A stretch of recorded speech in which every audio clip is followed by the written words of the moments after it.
Dans l'Égypte antique, un tyran se proclama Dieu suprême, Pharaon, maître des pyramides et oppresseur des Bani Israël.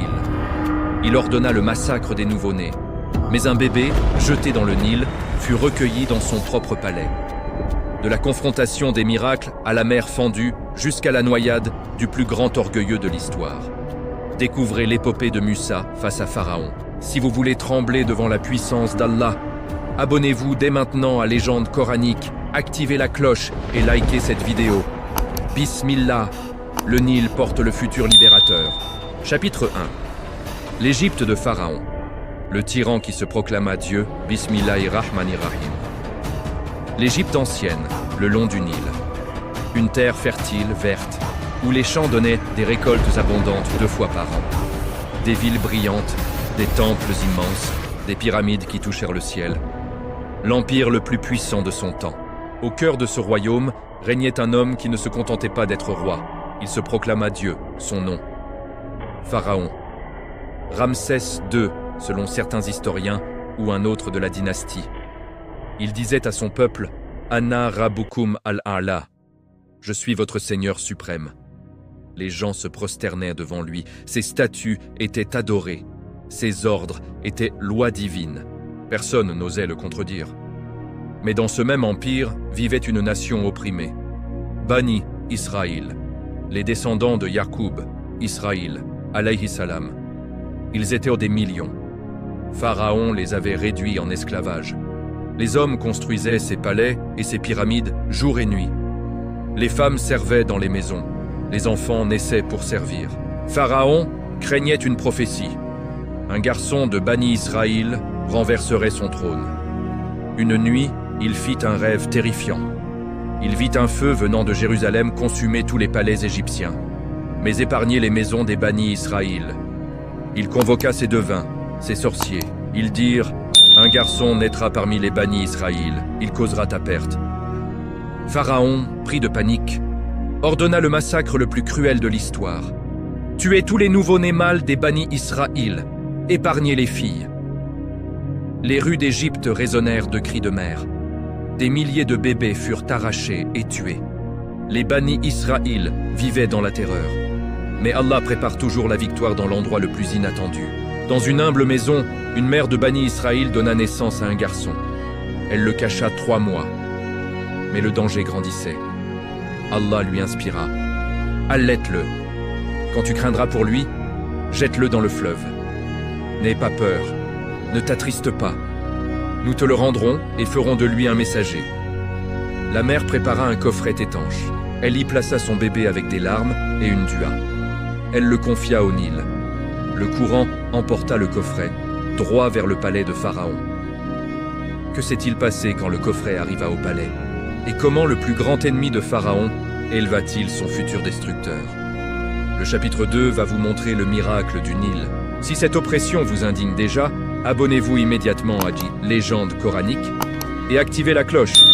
Likez cette vidéo pour que cette histoire de justice divine touche plus de cœurs. Le chapitre 2 arrive très bientôt et un bébé va entrer au palais. À très bientôt, Inch'Allah, qu'Allah nous protège de l'orgueil de Pharaon. Amin. Chapitre 2. Le coffret sur le Nil. Le bébé dans le palais de Pharaon. Bismillahirrahmanirrahim.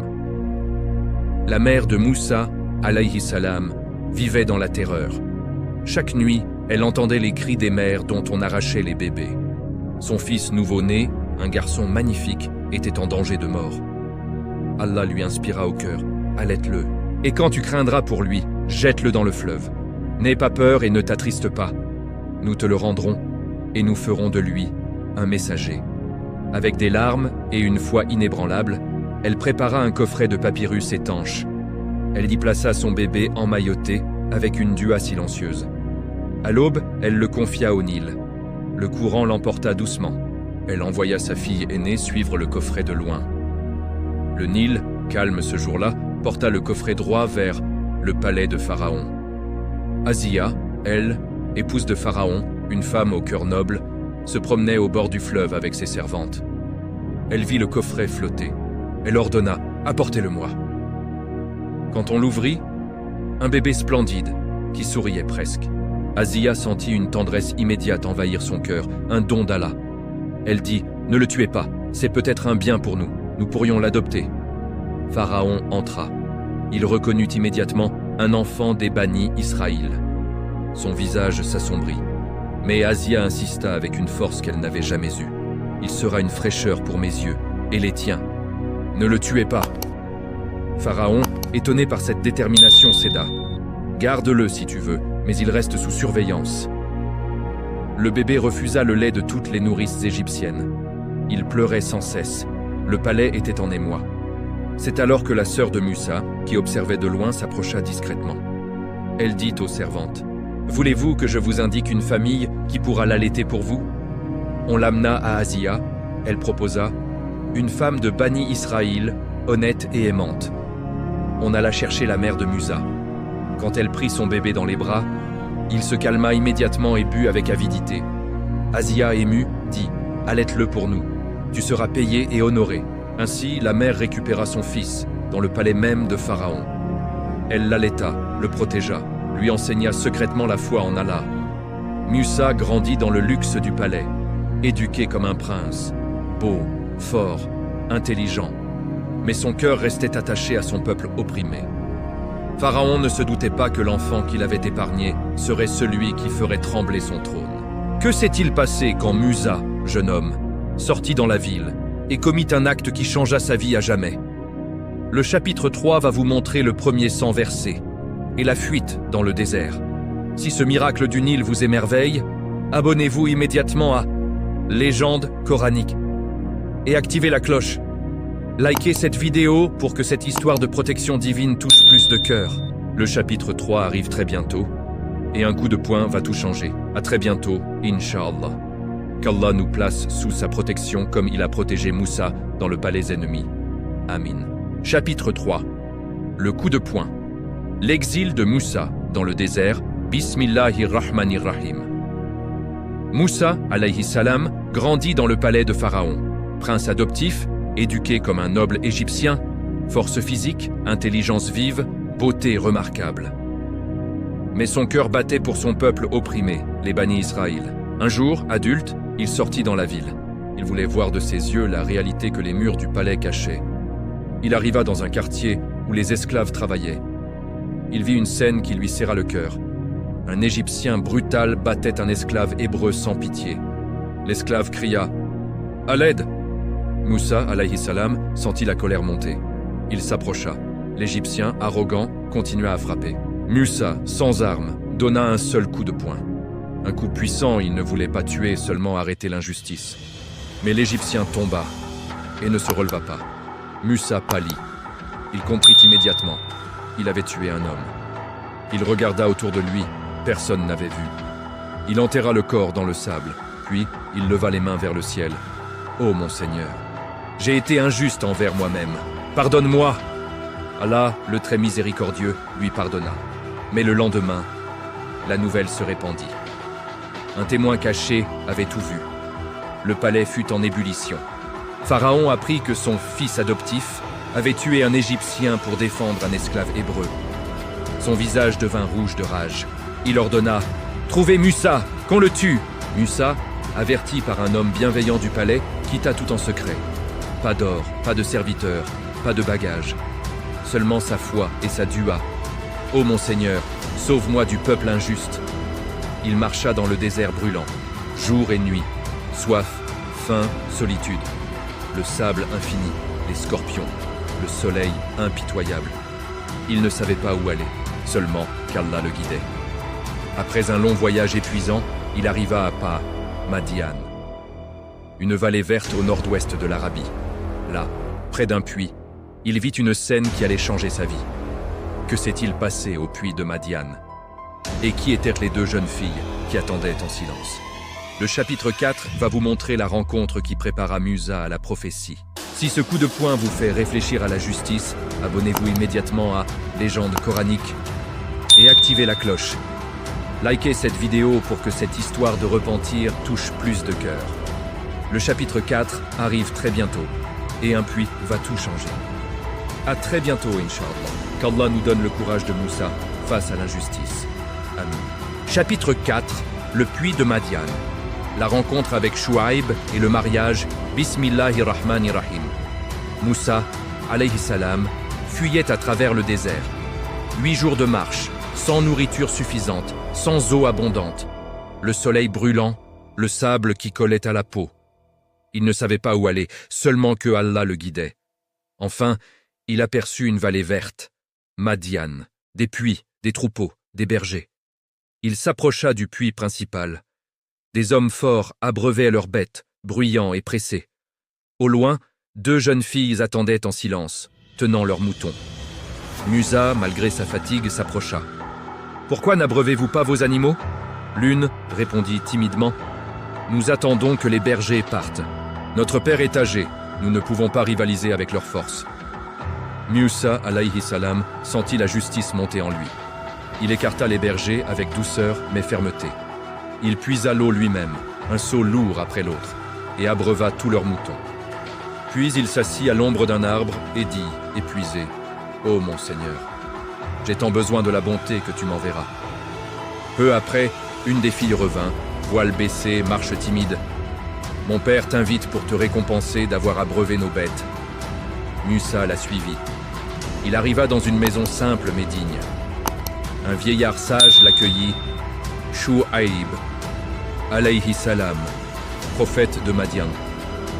Moussa raconta son histoire, le palais, le coup fatal, la fuite. Chouaib écouta avec compassion. « N'aie pas peur, tu es sauvé des injustes. » Une des filles dit à son père, « Ô père, engage-le, le meilleur que tu puisses engager est l'homme fort et digne de confiance. » Chouaib proposa à Moussa, « Je veux te marier à l'une de mes filles. La dot, travaille pour moi 8 ans. Si tu complètes 10, ce sera de ta générosité. Je ne veux pas te rendre la tâche dure. Tu me trouveras, Inch'Allah, du nombre des bons. » Moussa accepta. « C'est entre moi et toi. Quelle que soit la durée que j'accomplis, pas d'hostilité contre moi. Allah est garant de ce que nous disons. » Moussa passa 10 ans à Madian. Il gardait les troupeaux.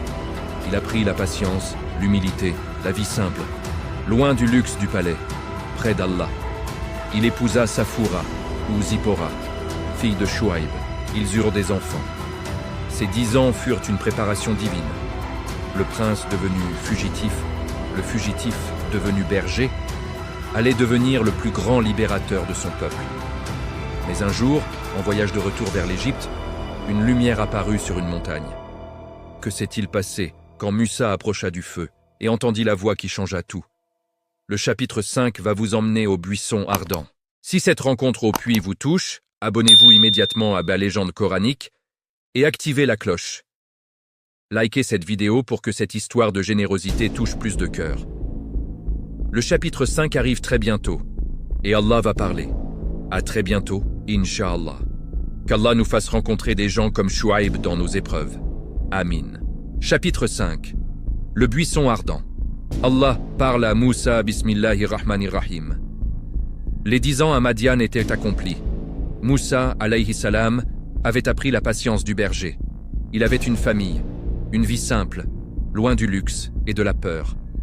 Un jour, il décida de retourner en Égypte avec sa femme et ses enfants. Le voyage fut long à travers le désert froid de l'hiver.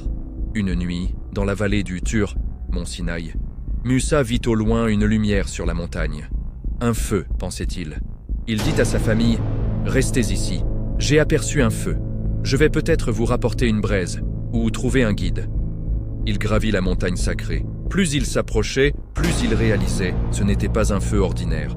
Un buisson brûlait, mais ne se consumait pas. Vert, lumineux, intact. Soudain, une voix retentit, claire, majestueuse, venant de partout et de nulle part. « Ô Moussa, je suis Allah, le Seigneur des mondes. » Moussa trembla de tout son être. Il tomba prosterné. La voix continua. « Jette ton bâton !» Moussa jeta son bâton de berger. Il se transforma en un serpent énorme, rampant rapidement. Moussa recula de peur. La voix dit « Prends-le, n'aie pas peur.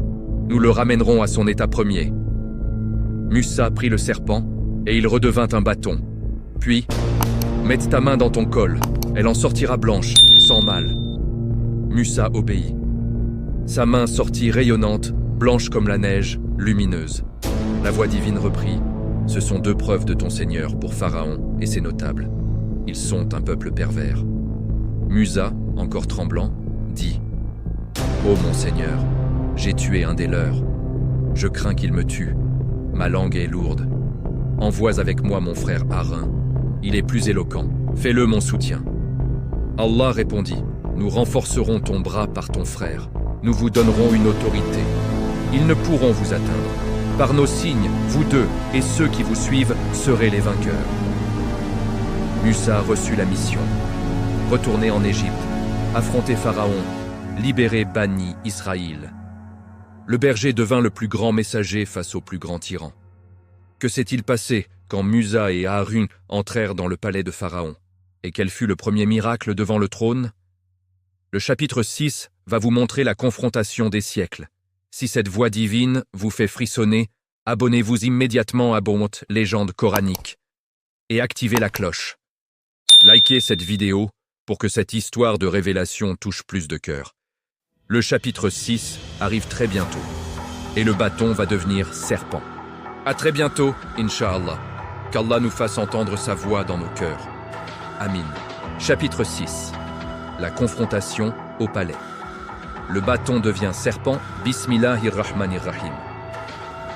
Moussa et Haroun, alayhim assalam, marchèrent vers l'Égypte. Le désert derrière eux, le Nil devant. Moussa portait son bâton de berger. Haroun, son frère aîné, l'accompagnait, éloquent, calme, soutien divin. Ils entrèrent dans la capitale. Les rues grouillaient d'esclaves hébreux courbés sous les charges. Les temples idolâtres brillaient. Le palais de Pharaon dominait tout, immense, intimidant. Les deux frères demandèrent audience. Les gardes, surpris de voir deux Hébreux si déterminés, les laissèrent passer. Pharaon était assis sur son trône d'or, entouré de ses notables, sorciers, prêtres, couronne haute, sceptre en main, regard froid. Musa et Harun entrèrent. Ils dirent « Assalamu alaykoum ». Pharaon ricana « Qui êtes-vous pour entrer ainsi ?» Musa répondit, la voix ferme « Nous sommes les messagers du Seigneur des mondes. Laisse partir avec nous les Bani Israël. » Pharaon se redressa, furieux. « Et qui est ce Seigneur des mondes ? Moi je suis le Seigneur suprême. N'ai-je pas élevé toi, Musa, dans mon palais ? Et toi, n'as-tu pas tué un des miens et fui comme un criminel ?» Musa répondit « J'ai fait cela par erreur, dans ma jeunesse. Mais aujourd'hui, je viens avec des preuves claires. » Pharaon, moqueur, apporte tes preuves si tu es véridique. Musa jeta son bâton au sol. Il se transforma instantanément en un serpent énorme, rampant, sifflant, terrifiant. La salle hurla, les gardes reculèrent. Pharaon pâlit un instant, mais il se ressaisit et cria « C'est de la sorcellerie, mes sorciers feront mieux !» Il convoqua les plus grands magiciens d'Égypte. Des centaines arrivèrent avec leurs cordes et bâtons. Le jour du défi fut fixé, une grande fête publique. Les magiciens jetèrent leurs cordes. Elles se transformèrent en serpents par illusion magique. La foule applaudit. Musa, calme, jeta son bâton. Il devint un serpent réel, plus grand, plus rapide. Il avala tous les faux serpents des magiciens. Les sorciers, stupéfaits, tombèrent prosternés. « Nous croyons au Seigneur de Musa et Haroun, c'est la vérité d'Allah. » Pharaon devint rouge de rage. « Vous croyez sans ma permission ? Je vous couperai mains et pieds opposés, puis je vous crucifierai sur des troncs de palmiers. » Mais les magiciens, la foi au cœur, répondirent « Fais ce que tu veux, nous ne préférerons jamais toi à la vérité venue à nous. » Pharaon commença alors les 9 plaies et le vrai châtiment divin. Quelles furent les premières plaies qui frappèrent l'Égypte? Et comment Pharaon resta-t-il aveugle malgré tout? Le chapitre 7 va vous montrer les signes qui firent trembler un empire. Si ce serpent vous a donné des frissons, abonnez-vous immédiatement à Légende coranique et activez la cloche. Likez cette vidéo pour que cette histoire de vérité triomphante touche plus de cœurs. Le chapitre 7 arrive très bientôt et le Nil va devenir sang. À très bientôt, Inch'Allah. Qu'Allah nous donne le courage de Moussa et Haroun face aux tyrans. Amin. Chapitre 7. Les 9 plaies, les signes qui firent trembler l'Égypte. Bismillahirrahmanirrahim. Après la victoire du bâton de Musa sur les sorciers, Pharaon devint encore plus arrogant. Il menaça « Je vous crucifierai tous ». Mais les magiciens, la foi au cœur, répondirent « Nous ne te préférerons jamais aux preuves claires venues à nous. Fais ce que tu veux. Tu n'as pouvoir que sur cette vie d'ici-bas. » Pharaon ordonna leur exécution, mais Allah protégea les croyants. Puis commencèrent les 9 plaies. 9 signes divins pour briser, l'orgueil égyptien. 1. Le Nil en sang. Musa frappa le Nil avec son bâton. L'eau devint sang rouge, les poissons moururent, l'odeur infecta tout le pays. Les Égyptiens creusèrent autour du fleuve pour trouver de l'eau en vain. 2. Les grenouilles. Des grenouilles envahirent tout. Maisons, lits, fours, palais. Elles croassaient jour et nuit. Pharaon supplia « Invoque ton Seigneur pour les enlever, je laisserai partir ton peuple. » Musa invoqua, les grenouilles moururent. Mais Pharaon rompit sa promesse. Quoi, les poux ou moustiques? La poussière devint poux, ils infestèrent hommes et bêtes. Même les sorciers dirent « C'est le doigt d'Allah ». Pharaon resta sourd. 4. Les insectes, mouches ou scarabées. Des essaims dévorants. Ils gâtaient tout, piquaient, infectaient. 5. La peste sur le bétail. Tous les animaux égyptiens moururent soudainement. Pas un chez les bannis Israël. 6. Les ulcères.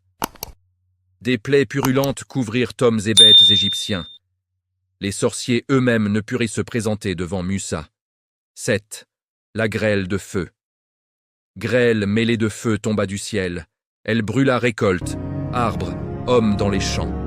Pharaon supplia encore, puis trahit. 8. Les sauterelles. Elles dévorèrent ce qui restait de verdure. Un nuage noir qui obscurcit le soleil. 9. Les ténèbres. 3 jours d'obscurité totale. Les Égyptiens ne voyaient même pas leurs mains. Ils restaient figés chez eux. Mais chez les bannis Israël, il y avait lumière. À chaque plaie, Pharaon promettait « Laissez partir le peuple, et je les laisserai aller. » À chaque répit, il durcissait son cœur. « Non, ils resteront esclaves. » Le Coran dit « Nous lui montrâmes tous nos signes, mais il les traita de mensonges et refusa. » Musa avertit enfin « Si tu ne laisses pas partir mon peuple, un châtiment plus grand viendra. » Pharaon ricana « Fais ce que tu peux. » Mais la 10e plaie approchait, la plus terrible de toutes. Quelle fut cette nuit où les premiers-nés d'Égypte moururent? Et comment Allah prépara-t-il l'exode des bannis Israël? Le chapitre 8 va vous plonger dans la nuit de la Pâque. Si ces plaies vous font craindre la justice d'Allah, abonnez-vous immédiatement à Légende coranique et activez la cloche. Likez cette vidéo pour que cet avertissement divin touche plus de cœurs. Le chapitre 8 arrive très bientôt et la mort va frapper aux portes. À très bientôt, Inch'Allah. Qu'Allah nous protège des plaies de l'ingratitude. Amin. Chapitre 8. La nuit de la délivrance. La mort des premiers-nés et l'exode. Bismillahirrahmanirrahim. Les 9 plaies avaient brisé l'Égypte.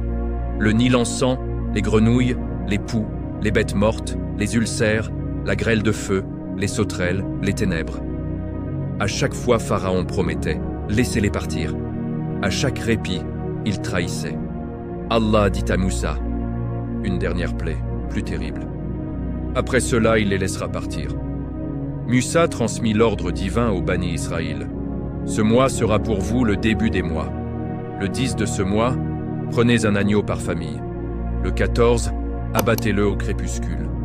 Prenez de son sang, mettez-en sur les 2 poteaux et le linteau de vos portes. Rôtissez l'agneau, mangez-le avec des pains sans levain et des herbes amères. Mangez en hâte, ceintures aux reins, sandales aux pieds, bâton à la main. C'est la Pâque d'Allah.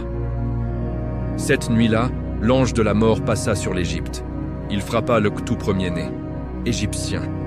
Du fils aîné de Pharaon sur son trône jusqu'au premier-né du captif dans le cachot, et même le premier-né des animaux. Un cri immense s'éleva dans tout le pays. Il n'y avait pas une maison égyptienne sans mort. Mais chez les bannis Israël, le sang sur les portes fut un signe. L'ange passa au-dessus, Pâques. Pas un seul d'entre eux ne mourut. Au milieu de la nuit, Pharaon se réveilla en hurlant. Son fils aîné était mort. Il convoqua Musa et Harun dans l'obscurité. « Partez, partez, vous et les bannis Israël. Prenez vos troupeaux, allez servir votre Seigneur et bénissez-moi aussi. » Les Égyptiens eux-mêmes pressèrent à les Hébreux. « Partez. Partez vite, ou nous sommes tous morts. 600 000 hommes adultes, plus femmes, enfants, vieillards, soit plus de 2 millions d'âmes, quittèrent l'Égypte en hâte cette nuit-là. Ils emportèrent la pâte non levée, matzot, et les Égyptiens leur donnèrent or, argent, vêtements, comme Allah l'avait promis. L'exode commença. Ils marchèrent envers la mer Rouge. Mais Pharaon, une fois le deuil passé, regretta sa décision. Son cœur se durcit une dernière fois. Qu'ai-je fait en les laissant partir? Ils sont notre force de travail. Il rassembla son armée, 600 chars d'élite, cavalerie, infanterie. Ils poursuivirent les bannis Israël. Quand les Hébreux virent l'armée approcher, ils crièrent de peur. Était-il trop peu de tombes en Égypte pour nous y amener mourir dans le désert? Musa répondit: N'ayez pas peur, tenez-vous tranquille et voyez le salut d'Allah. Les Égyptiens que vous voyez aujourd'hui, vous ne les verrez plus jamais. Que s'est-il passé quand ils arrivèrent devant la mer Rouge, l'armée de Pharaon derrière eux? Le chapitre 9 va vous montrer le plus grand miracle de l'histoire. Si cette nuit de délivrance vous fait pleurer de joie, abonnez-vous immédiatement à Légende coranique et activez la cloche. Likez cette vidéo pour que cette histoire de libération touche plus de cœurs. Le chapitre 9 arrive très bientôt et la mer va s'ouvrir. À très bientôt, Inch'Allah. Qu'Allah nous libère de nos propres pharaons intérieurs. Amin. Chapitre 9, la mer fendue, le miracle du salut et la noyade de Pharaon. Bismillahirrahmanirrahim. Les bannis Israël marchaient en hâte, guidés par Musa et Haroun, alayhim assalam. Plus de 2 millions d'âmes, hommes, femmes, enfants, vieillards, avec leurs troupeaux et le peu qu'ils emportaient. Derrière eux, l'Égypte en deuil. Devant, la mer Rouge, immense, infranchissable. Ils arrivèrent au bord de l'eau. La mer s'étendait comme un mur bleu. Pas de bateau, pas de pont. Soudain, un grondement lointain. La poussière s'éleva à l'horizon. L'armée de Pharaon approchait. 600 chars d'élite, cavalerie lourde, infanterie. Pharaon en tête, le visage déformé par la rage. Ils ne m'échapperont pas. Les bannis Israël virent l'armée. La panique éclata. Nous sommes pris, la mer devant, Pharaon derrière. Mieux valait rester esclave en Égypte que mourir ici. Musa, alayhi salam, leva la main pour calmer la foule. Sa voix résonna, ferme et pleine de foi. Non, n'ayez pas peur. Tenez-vous tranquille et voyez le salut qu'Allah vous apportera aujourd'hui. Les Égyptiens que vous voyez maintenant, vous ne les verrez plus jamais. Allah combattra pour vous, et vous, restez calme. Allah ordonna à Musa: frappe la mer avec ton bâton. Musa leva son bâton, le même qui était devenu serpent devant Pharaon. Il frappa l'eau. Un miracle inimaginable se produisit. Un vent violent, envoyé par Allah, souffla toute la nuit. La mer se retira. L'eau se dressa comme deux murs immenses, droite et gauche, laissant un chemin sec au milieu. Le fond devint ferme comme la terre. Les bannis Israël regardèrent, stupéfaits. Puis Musa cria: « Avancez, par la permission d'Allah !» Ils marchèrent. Hommes, femmes, enfants, troupeaux. Entre deux murs d'eau qui se tenaient comme des montagnes de cristal. Les poissons nageaient dans les murs transparents. La lumière passait au travers. Pharaon arriva au bord. Il vit le chemin sec, son orgueil l'aveugla une dernière fois. « Voyez, la mer m'obéit aussi, poursuivez-les !» Son armée s'engagea sur le chemin.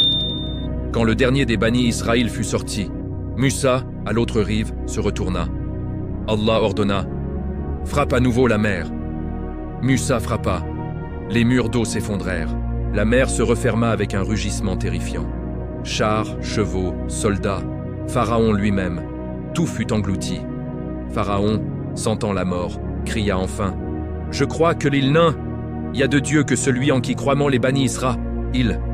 Je suis du nombre des soumis. » Mais il était trop tard. Allah dit: « Maintenant, alors que tu as désobéi auparavant et que tu étais des corrupteurs, aujourd'hui, nous sauverons ton corps afin que tu deviennes un signe pour ceux qui viendront après toi. » Le corps de Pharaon fut rejeté sur le rivage, préservé comme avertissement.